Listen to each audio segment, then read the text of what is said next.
Hi, I'm Milla, and this is another Milla's Game Room video. And this video I'm going to talk about my Switch collection, which is behind me on the shelf, behind my head. I've got a fair number of Switch games, especially as the Switch is now like 5 years old now. It's been out over 5 years, and it's a fantastic console, and I can't wait to talk about it. Let me sit back and hope you enjoy. Alright, so how this is going to work is I'm going to do the standard editions and then the little boxes later, which are like Blu-ray sized, which will appear roughly that size.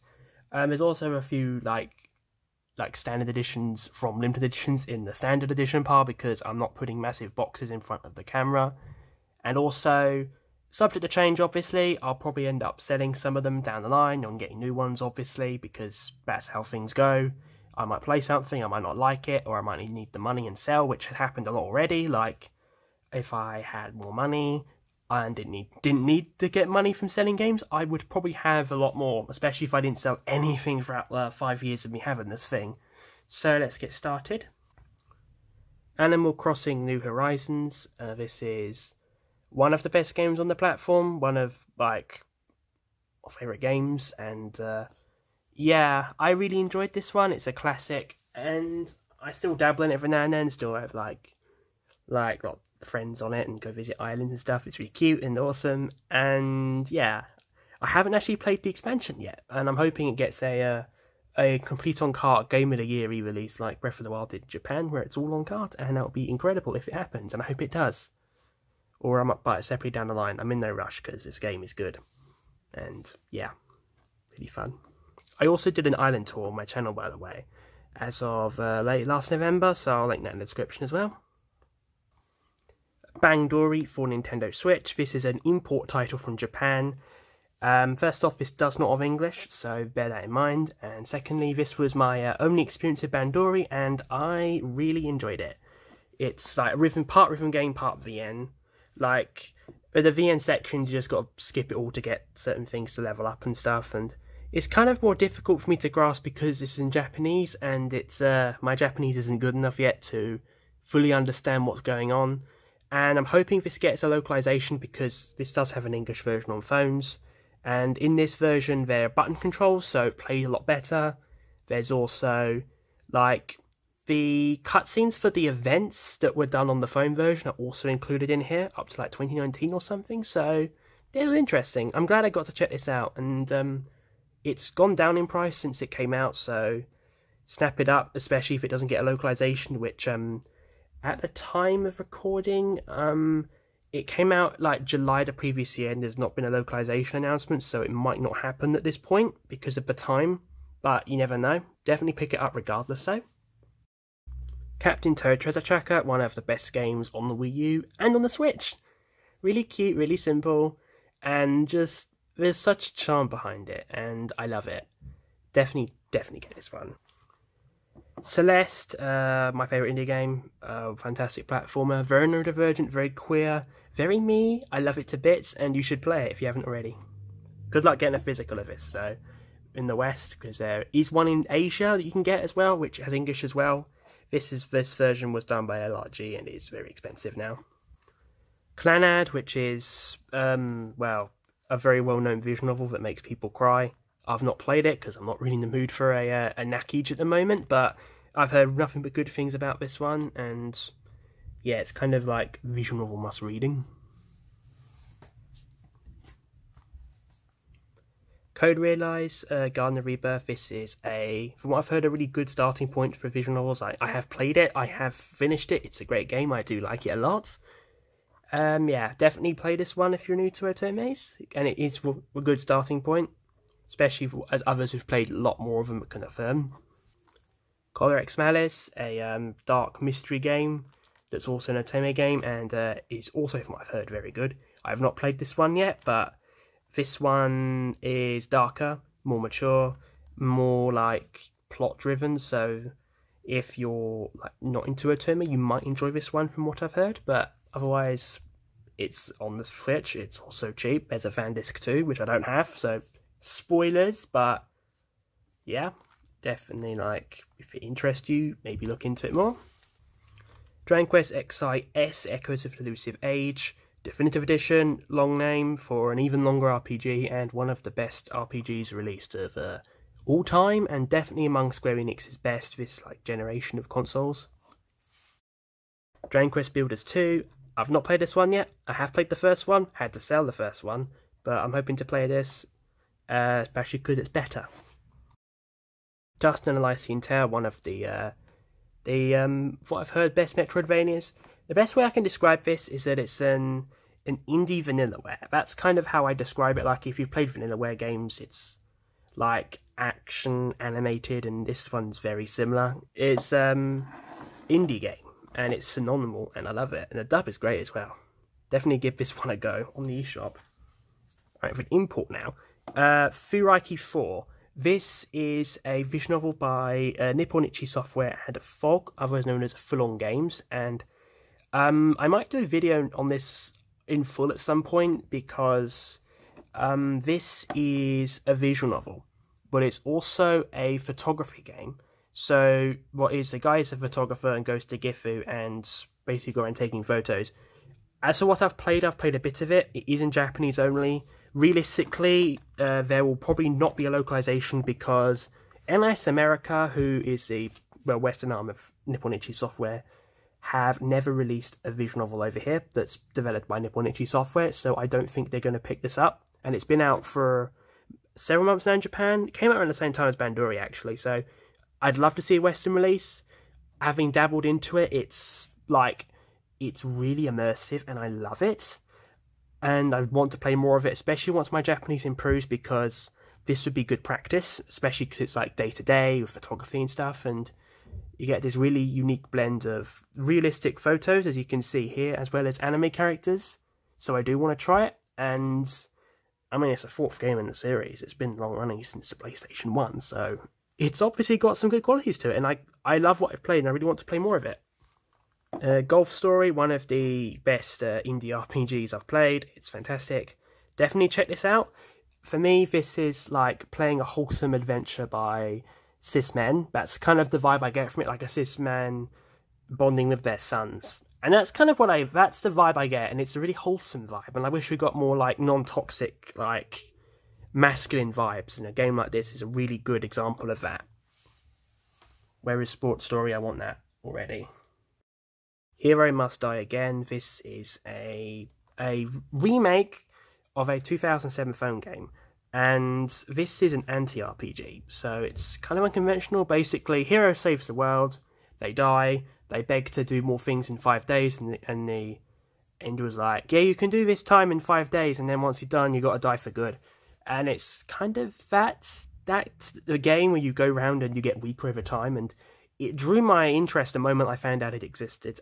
And it came out, the remake came out for the Vita in Japan originally by NS America, which, like Furiki 4, they didn't release it over here. And unlike Furiki 4, that kind of made sense. This one didn't, and then Degika later on picked it up for consoles, and I've not played it yet. I do want to. I have wanted this in English for literally upon years, so I'm hoping I can finally get around to this, because this looks fantastic. And despite its like simple aesthetic, I think it will be a very unique experience, just like Oroshaika, which I should talk about in another video or something. Oh wait, I did. I made a Vita collection video. I will plug that below. Well, no, Vita anniversary, but it don't fucking matter. I'll have something on it. Island. This is a VN by Frontwing and Prototype. This is English text, as seen by the little Japanese English text switcher at the bottom. I'm probably going to play this soon-ish. I'm not sure. But from what I've heard, this is really highly rated, so might be worth checking this one out. Labyrinth of Refrain, Coven of Dusk. This game is highly rated as well. I played a lot of it, over 30 hours. I did enjoy it. It's got a lot of like deep customization and a really unique charm. This is definitely one to check out if you like RPGs. Mario Kart 8 Deluxe. Well, as someone who's played the game to death on the Wii U and played it again on the Switch, and will play it all over again when the DLC courses come out, this is essential, and pick it up, basically. That's all I've got to say on that, that's not already been said by other people. Mary Skelter 2, this is a game by Idea Factory and Compile Heart, which, it's alright. I mean, I got lucky to find this in like an LRG blind box, because it's really, like, expensive now if you don't, like, go for LRG or get it on digitally, and it's like... Or you can get it on PC by Ghostlight, because yes, they ported it to PC, and they, as a company, still exist. Shocking. Anyways, for the game, and it being alright, it's a first-person dungeon crawler. It's got some nice ideas with, like, the monsters and the darker tone. But yeah, I'm just not super feeling it. I might get rid of this one at some point for the money, because it's got, like... I mean, I could probably put it for over 100 quid or something, because that's how much people would probably pay for a game like this, but... what makes this unique is that you can get the first Mary Skeleton Nightmares included, so if you want that physically, this is the best way to get it, because with Vita, you will definitely be paying well over 100 quid for that. So, yeah. This is, might try more, might sell, but I don't know. I'm just not super into dungeon crawlers these days. It's also one reason I dropped Refrain. Monster Prom XXL, extremely queer, and I love it. Want to play more of it. It's very, like, it is a dating sim at its core, so we're very charming, and I just love it, and I'm glad I got to check it out, because this is well worth experiencing, especially if you are queer. New Super Bros. U Deluxe, the best 2D Mario game in the New Super Bros. Series. You get New Super Bros. U and Luigi U, and Luigi U is basically, let's do a ton of challenges. And this is basically, let's replace Toadette with Peach, and for some reason make her Peachette. But yeah, definitely, kind of like, if you've played it on Wii U, you don't need to get it again, but if you've not played it, and let's be real, most people who own this have not played it on Wii U, this is a good one to pick up as well. Oxen free, still sealed. I don't know if I'll take the seal off this, because people will want to pay money for it. I'm kidding, but I might try it. I want to try it. I will try it, don't know when, but that will happen, because this game is really good, and is also, let's guess, queer.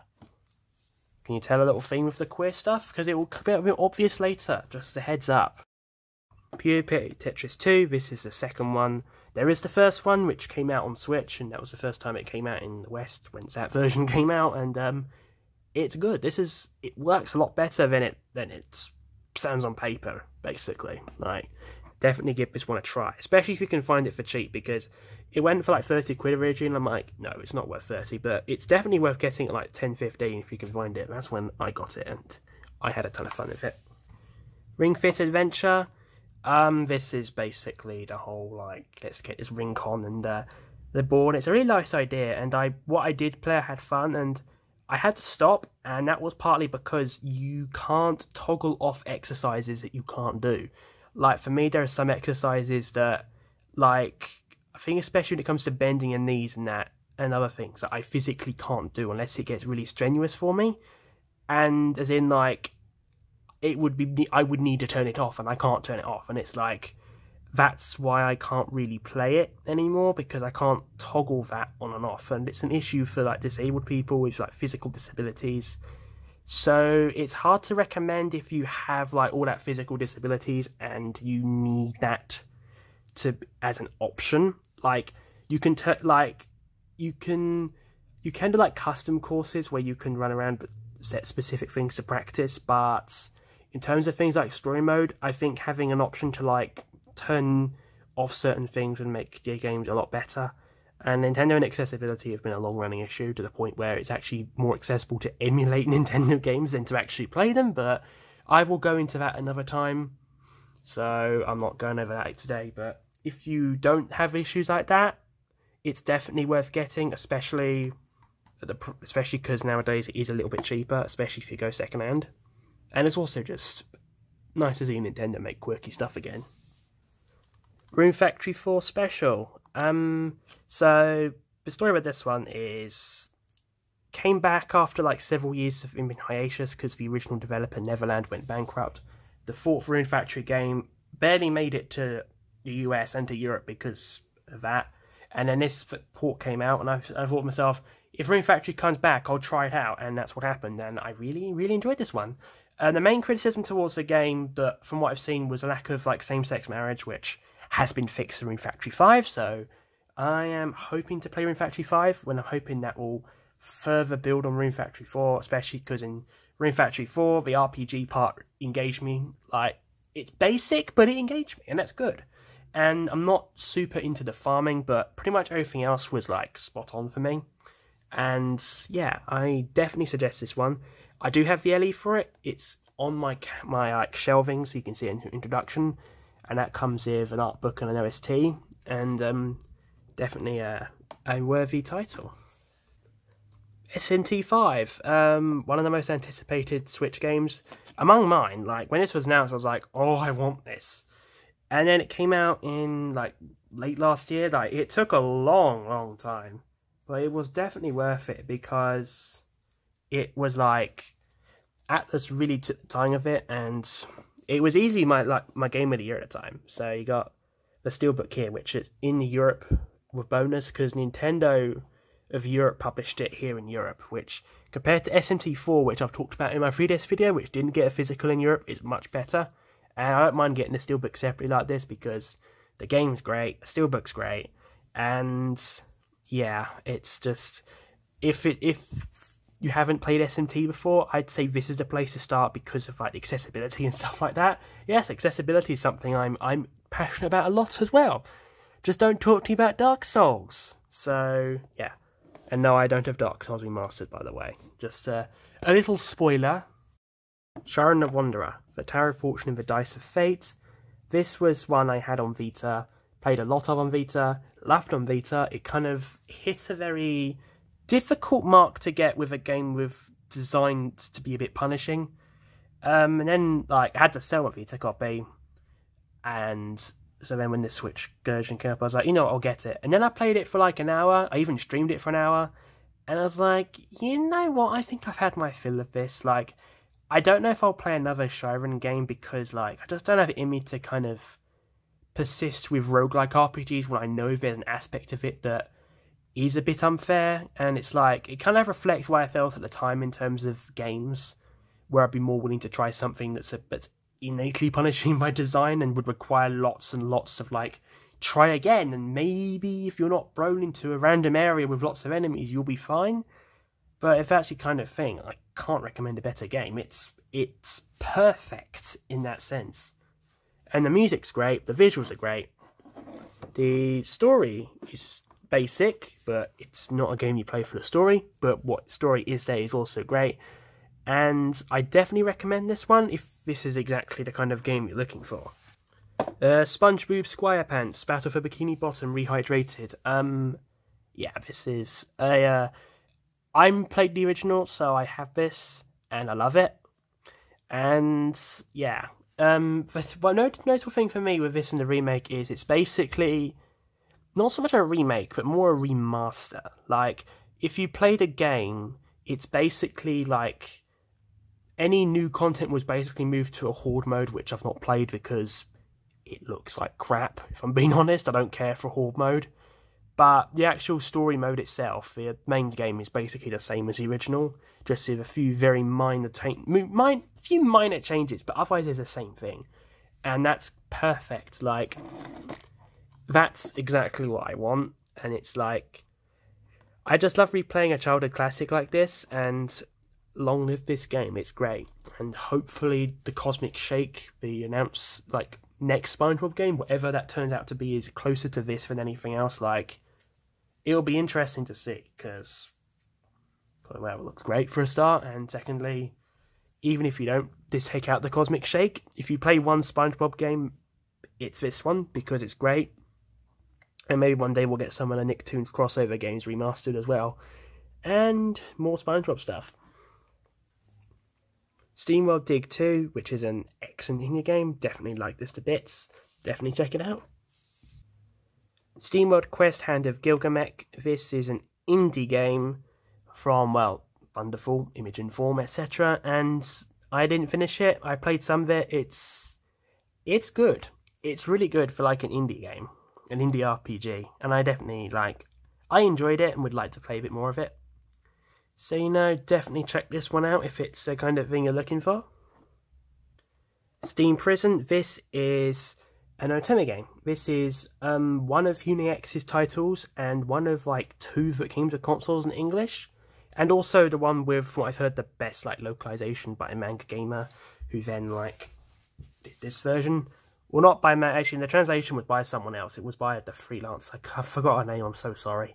If anyone remembers who did it, let me know, because they came back and did the extra content for this. And this is a definitive version of the game with like the OP and stuff, with the console content, and it's a Japanese import with English text support. So Japanese, English, Chinese, and that. And yeah, hope to see more ports from UniX get English releases. Super Mario 3D World plus Bowser's Fury. This was like one of the best games I played last year. Also the Steelbook. And yeah, both these games are fantastic. 3D World is fantastic no matter what you play it on. Bowser's Fury is really unique. I loved what it did with the formula, and I'd like to see that expanded into a full game, or make a larger component to the full game, whatever the next 3D Mario is, because it's great. Definitely check out 3D World. Super Mario 3D All-Stars, otherwise known as the limited release of games that you can easily play on an emulator, but I want it on Switch because Galaxy Portable is incredible.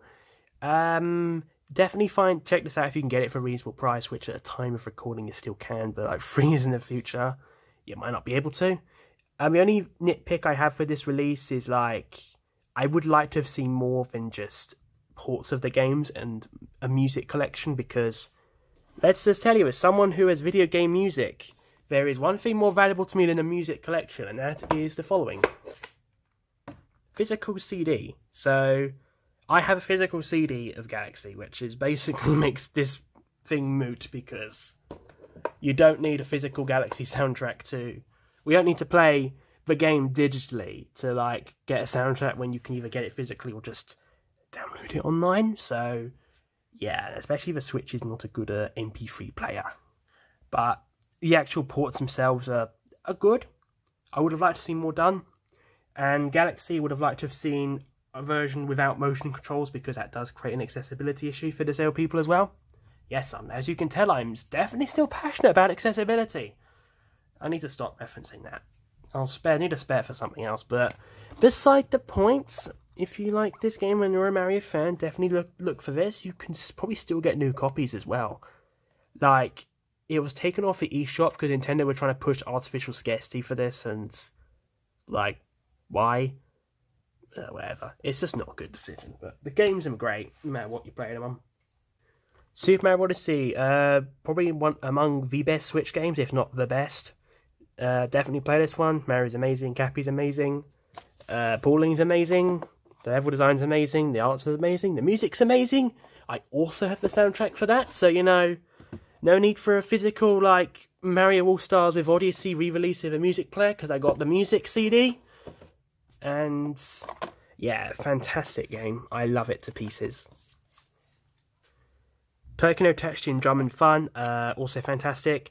I remember getting this, and then a couple weeks later, when I was in Bulgaria, I played this on the bus when we were going around Bulgaria. It was good memories, and a great game as well. And kind of like, I'd say this is a great starting point for Taiko.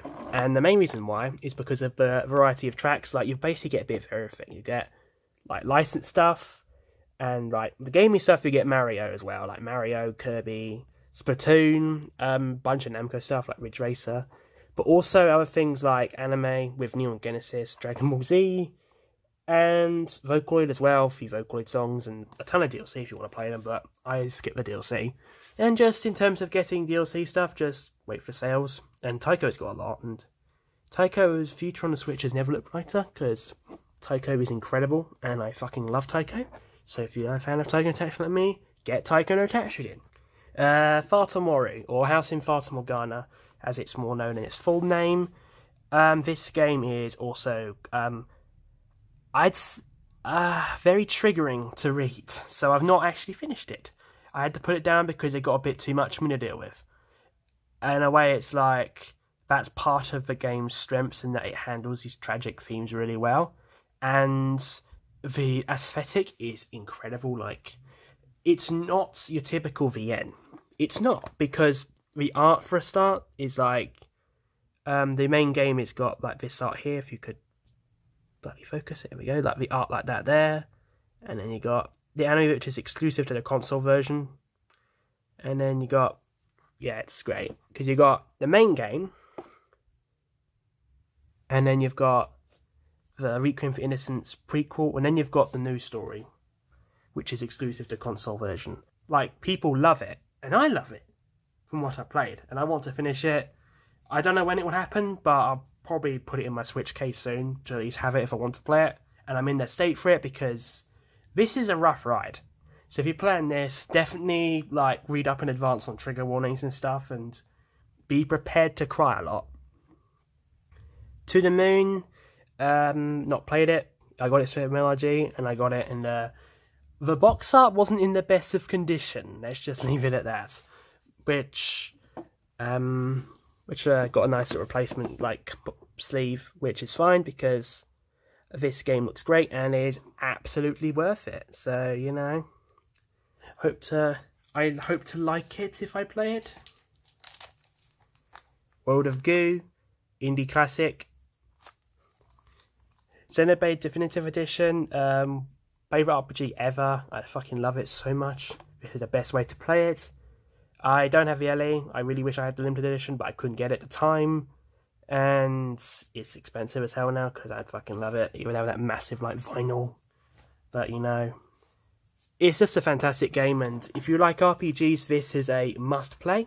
This RPG has like an exclusive like Future Connected, which is like a prelude to Xenoblade 3, which, given that at the time of recording that's been revealed, and it's like, I reckon it links in somehow, so it'll be a very interesting experience, and I'm looking forward to Xenoblade 3. But in the meantime, if you want a better place to start, get this game. Xenoblade 2, I have a limited edition for this, which is why there's no rating. This game is also great. The battle system is more complicated than the Xenoblade 1, so it's a bit less accessible. And I did like, with Xenoblade 2, I actually preferred like the aesthetic overall, aside from the fan service, and the more like colourful, vibrant design I really liked as well. And I did like, I played it before Xenoblade 1, so this is what kind of really blew me away with the Xeno series. So yeah, definitely check this one out, but play Xenoblade 1 first, because it is the better game. Yoku's Island Express, one of the most interesting like platformers ever. It's basically pinball crossed with puzzle platforming. It's great. Issei, as of the time of recording, the best Ys game I've played in terms of like gameplay. Not played Ys 9. I want to play Ys 9. This game is, I recommend it more as a starting point for people. It's just fucking fantastic. And yeah, this is another one I have a soundtrack for. Oh yes, I'm a fan of game soundtracks. I should do an updated game collection soundtrack video when I have even more, because, you know, game soundtrack is fucking incredible. Yumetsu Remaster Bundle Pack. So this is a bundle for Yumetsu Remaster and Reafter, which it's actually cheaper to get this pack imported than to get the game separately on the eShop in the West, because for some reason Deca Games, the Western publisher, decided to jack the price up, which is not good practice. As for the games themselves, I've played Remaster only, because I got my fill after playing Remaster, and also because there's a kind of like I liked the game, that I kind of got to the final route with the two main characters, AI and Kokoro, and it was basically their sisters, and like it's canonically sisters, like it's the kind of thing where it should have been platonic basically, and that's just not something I want to play in a game. Like, no. And I kind of like, I still enjoyed it overall, but I couldn't really get myself to finish the game after that, because it just got, I didn't want to sit through that, and it's just, yeah. I'd bear that in mind if you want to play this game. But it's a shame, because otherwise it's great. It's really interesting, like, peek into, like, a game studio setting.